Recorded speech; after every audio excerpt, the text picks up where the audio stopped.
Agri, sports ug showbiz, suman lamang ni pipila ka pahinumdum.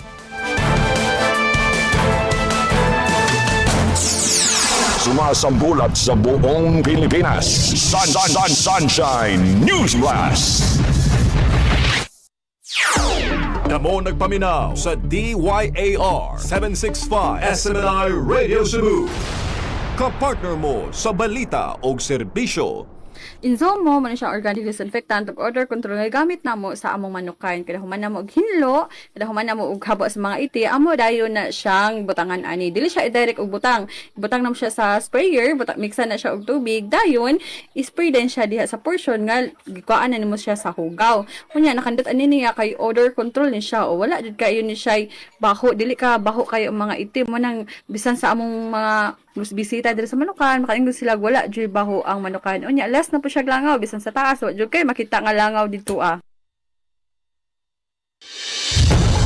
Mga balita, impormasyon, serbisyo o inspirasyon dinhi lang sa DYAR 765 SMNI Radio Cebu. Atong oras, alas 7:57 na ang tagna sa buntag. Gining oras gihatod kaninyo sa Lactopafi Probiotic Health Food Supplement o Lactoplant o Inzomo by Asil Laboratories Incorporated. Sumasambulat sa buong Pilipinas. Sunshine News Blast. Sunshine News Blast, Agri News. Sa balitang agri, napulo ka mga driver sa Department of Agriculture Central Visayas ang miapil sa pagbansay kabahin sa basic troubleshooting o safety driving nga gipahigayon nga atong Marso 15 tuig kasamtangan.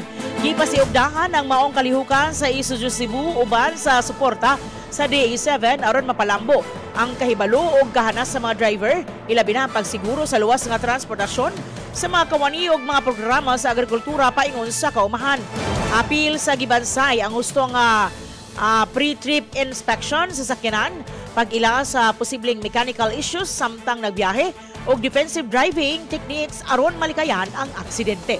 Gito mong usab sa maong training ang pagmintinar sa maayong kondisyon sa government vehicles o pagminaw sa risgo sa disgrasya samtang nagserbisyo sa mga mag-uuma sa lain-laing lugar sa rehiyon.